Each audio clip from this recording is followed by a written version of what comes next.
Hello everyone, আশা করি সবাই ভালো আছেন। ইনশাল্লাহ আপনাদের দোয়ায় আমিও ভালো আছি।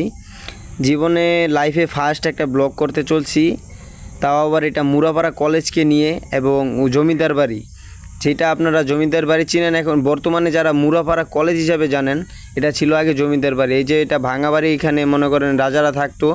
আর মূলত যেই কলেজটা এখন হয়েছে ওইটাও আপনাদের দেখাবো। ওইটাই এখন বর্তমানে কলেজ, ওইটাই মেন জমিদার বাড়ি ছিল।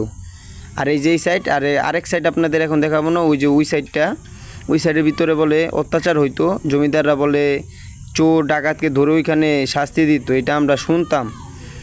আর এটা সত্য কি না মিথ্যা ওইটা জানি না। আরেকটা কথা হলো, এটা মনে করেন অনেক জমিদার থাকতো এই জায়গায়, মানে একটা মূলত একজন মেইন জমিদার ছিল। আর এখন মূলত মুরাপাড়া কলেজ দেখাবো।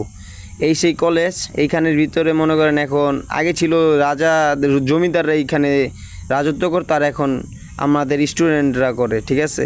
তাই মনে করেন লাইফে কোনো সময় ব্লগ করিনি, এভিডে ফার্স্ট টাইম কীভাবে বানায় সেটাও জানি না। যদি ভালো লাগে সবাই সাপোর্ট করবেন, ইনশাল্লাহ আরও ভালোভাবে করবো। আল্লাহ হাফেজ।